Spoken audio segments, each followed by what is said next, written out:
এই যে এইখানে জাস্ট এই যে ভারত পেট্রোলিয়ামের একটা পেট্রোল পাম্প আছে, ঘর ধাবা। আমরা এর আগেও এখানে খেয়েছিলাম ঘর ধাবাতে, আর যথেষ্ট ভালো মনে হয়েছে। আজকেও একটু ব্রেকফাস্ট করবো এখানে। কেমন ঠান্ডা?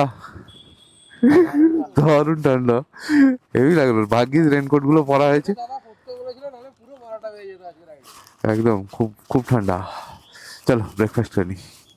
হ্যাঁ, ব্রেকফাস্ট ঠান্ডায় ব্রেকফাস্ট আছে আজকে পুরি সবজি আর আলু পরোটা, সবাই মিলে ভাগ করে খাবো আর কি।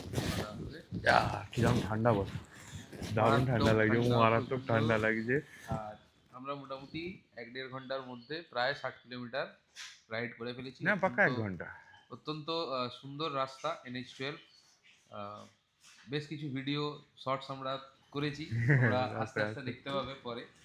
তো মানে দারুণ শুরু হয়েছে দিনটা, দারুণ শুরু হয়েছে। হ্যাঁ সত্যি, কালকে যতটা লেস এনার্জি লাগছিল আজকে ফুল টু এনার্জেটিক হয়ে গেছি আর কি।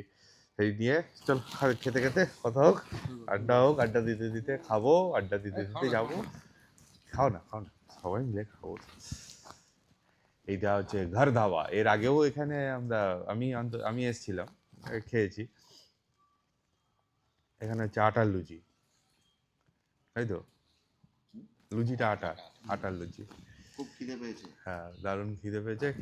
খেয়ে নিয়ে একদম এরপরে পাহাড়ে ওঠা শুরু হবে। যদিও অনেকটা দূর আছে, প্রায় 120 কিলোমিটারের পর থেকে আমরা পাহাড়ে উঠবো। কিন্তু ওয়েদারের অবস্থা খুব খারাপ, মানে কিছুই দেখা যাচ্ছে না, অন্ধকার, মানে মেঘ কুয়াশা হয়ে আছে। হেলমেটের ভাইজারে কী হয়েছে, কুয়াশাগুলো জমে গিয়ে একটু অসুবিধা হচ্ছে, কিন্তু ম্যানেজ করে নিতে হবে, রাইডে এগুলো হয়। তাহলে এনজয় হচ্ছে দীপ। দারুণ, আমার তো খিদে পেয়েছে, আমি অত খাই। তুমি ভিডিওটা বন্ধ করে দাও এখন। ঠিক আছে। এখন গরম গরম চা, মানে চা ছাড়া তো আমাদের রাইড অসম্পূর্ণ। রাইডে বেরিয়ে চা খেতেই হবে, এটা একটা কি বলবো থাম রুল হয়ে গেছে আমাদের। চা দিলে এনার্জি বাড়ে। সরি। চাটা ভালো করেছে, ঠান্ডায় ঠান্ডায় গরম গরম চা, বা চাটাও সত্যি ভালো করেছে, দারুণ লাগছে। মোটামুটি ডান আমাদের ব্রেকফাস্ট। এখান থেকে একদম ননস্টপ যাওয়ার চেষ্টা করবো, দেখা যাক। যদি কোনো অসুবিধা না হয় আর কোথাও দাঁড়াবো না। চলো তাহলে বেরোই।